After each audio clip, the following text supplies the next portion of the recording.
পুরো দুনিয়ার সামনে আবার শুরু করে ফেলছে।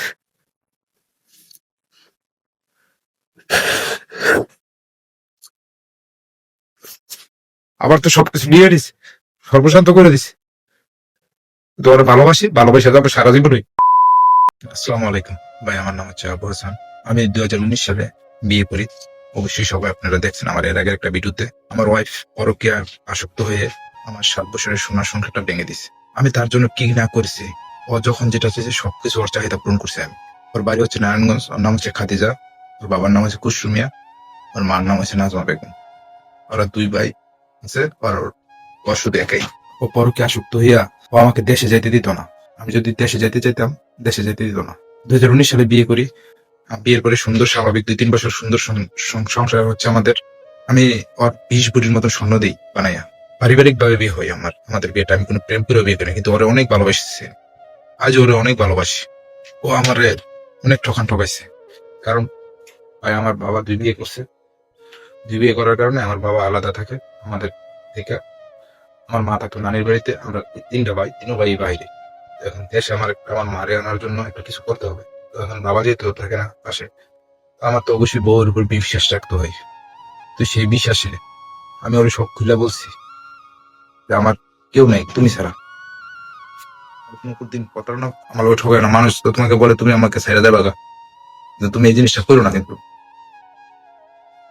তো যাই হোক, সে বলছে আল্লাহর কসম, আল্লাহর সাক্ষী রেখে যে কোনোদিন সে আমার ছেড়ে দেব না। কিন্তু ভাইয়ের পর আমি কষ্ট করিয়া বিদেশে ওর আমি 2টা আইফোনও গিফট করছি, একটা 14, একটা 11। তারপরে ওর স্বর্ণগয়না তো দিলামই। ও যা চাইতো সবই পাইতো। কোনোদিন নিজের আত্মার দিনে ওরে যা দিয়ে গেছি। দ্বিতীয়ত হয়েছে, আমাকে যখন সুইডেনের থেকে একেবারে পাঠায় দেওয়ার জন্য বলতেছে, আমি ওরে বলছি যে দেখো আমি তো সুইডেনে থাকতে পারবো না। তো ওর পরিবার ও বলতেছে যে না, সুইডেনে না থাকতে পারলে ও আমার সাথে সংসার করবে না। ভাই আপনি জানেন না, তখন আমার কলিজারা মানে খান হয়ে গেল। যারা এতটুকু ভালোবাসি, যারা এতটুকু বিশ্বাস করলাম, সেই মানুষটা আমার এইভাবে, ওরা আমাকে এইভাবে ঠকাইতেছে। ওদের পরিবারটা আমার নিজের পরিবার ভাবছি, কারণ আমার তো কোনো পরিবার ছিল না। শুরুতে বলেছি অনেক কষ্ট পাই, কারণ যারা আমার মতো পরিবারতে বড় হয়েছে তো তারাই বুঝতে পারবে যখন বাবা মা না থাকে, একও না থাকার মতো, তখন কি আর করার। ওরা ওদের ফ্যামিলির কথা মতো রইলাম, পলিটিক্যাল আজালে মারলাম, মাইরা একটু সময় নিলাম যে না, কিভাবে থাকা যায়, কাগজ প্রসেস করা যায়। তো এর মধ্যে ওরে আনার জন্য অনেকভাবে চেষ্টা করছি, কিন্তু আনতে পারতেছি না। ওর ভিসা হয় না। এটা তো আর আমার কিছু করার নাই। কিন্তু ওরা বিশ্বাসই করতেছে, ওরা প্রতিটা মুহূর্তে আমার অবিশ্বাস। কারণ আমি একজন প্রবাসী দীক্ষা, আমার পারিবারিক ভাবে কোনো আমার মানে শক্ত কোনো সাপোর্ট নাই দেখে ওরা আমার উপরে টর্চার। তো তারপর আমি মুখ বুঝে সহ্য করে নিতেছি। ওরে কোনোদিন কোনো কিছু অভাবে রাখি না। কিন্তু পরকীয়ার সাথে আসক্ত হয়ে গেছে। ও বিভিন্ন ছেলেদের সাথে কথা বলতো নাকি, আমার কাছে মানুষের ফোন দিয়ে বলতো, কিন্তু আমি কখনো এগুলো এসে ওরা মানে জিজ্ঞাসা করতাম না যে আমার কথা হলে সে তো আমার আল্লাহর সাক্ষী রেখে কথা দিছে।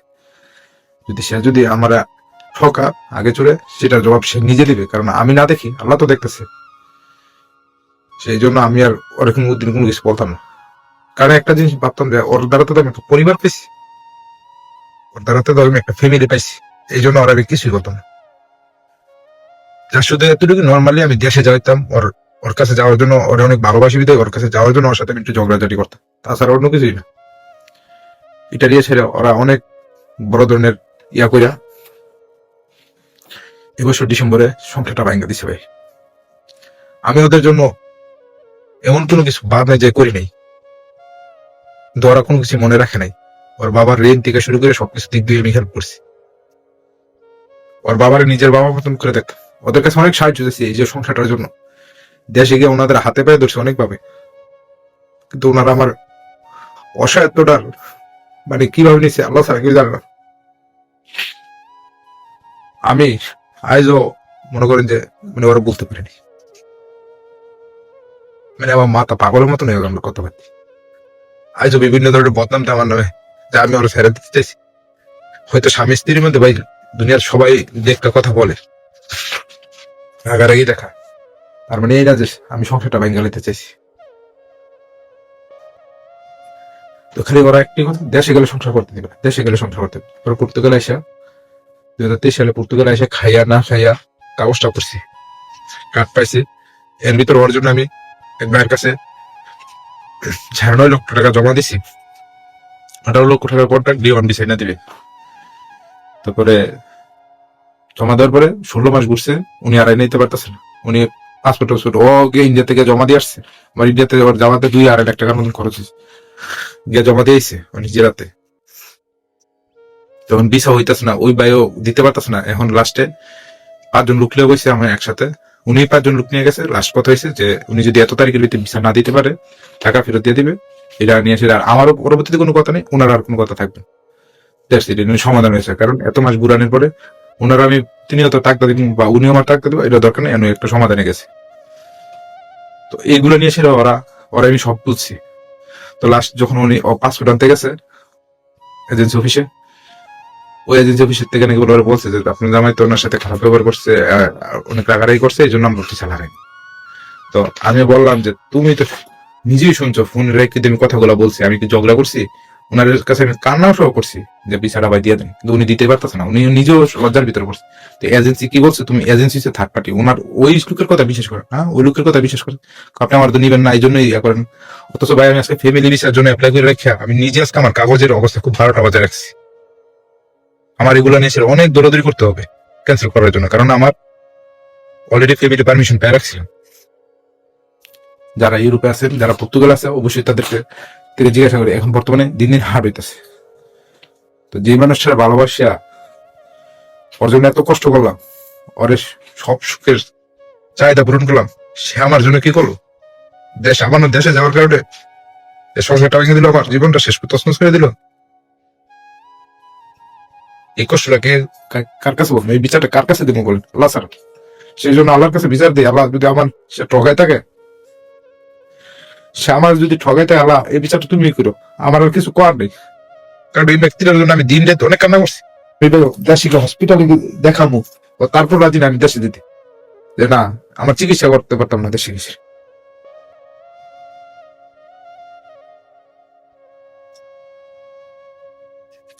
আমি সকল প্রবাসীদের কাছে এবং বাংলাদেশের মানুষের কাছে, আইন শৃঙ্খলা বাহিনীর কাছে আমি অনুরোধ জানাই, এই ধরনের ফ্যামিলিরা যেভাবে পারেন বিচার করেন। আমি আজকে অসহায় দেখতে, আমি কারোর কাছে যাই না।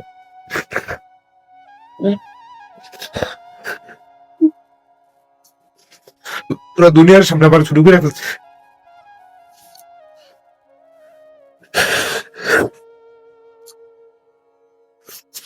আবার তো সবকিছু নিয়ে নিস, সর্বশান্ত করে দিস। তোমার ভালোবাসি, ভালোবাসা যাবে সারা জীবনই।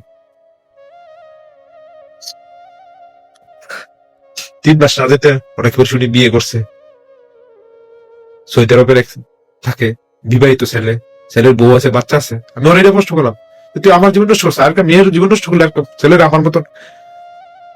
একমাত্র আমি জানি যে যারা যে লোকে দ্বিতীয় বিয়ে করে সন্তানটাই যে সন্তানটা কত কষ্ট করে। আমি চাইছি না যে, আমি সবসময় একটা কথা বলতে, আমি যেভাবে কষ্ট পাই বলেছি, আল্লাহ যেন আমার সন্তানদের এইভাবে না কষ্ট পায়। বড় করা আল্লাহ যদি একটা সন্তান হতে, 2টা সন্তান হতে, যেই রয়ে দিল, তারা আমি সর্বোচ্চ সম্মান আদর ভালোবাসা দিয়ে বড় করবো। ভাই ও আমার স্বপ্নগুলো সব ভাঙিয়ে দিচ্ছে। আজকে আমি পাগলের মতন হয়ে গেছি। বিশ্বাস করেন আমি আপনাদেরকে কিভাবে বুঝাবো? আমি আপনাদের ভাই, আপনারা আমার জন্য আমার পাশে দাঁড়াবেন। আমি প্রবাসী, অসহায় প্রবাসী হিসাবে সবার কাছে অনুরোধ করবো।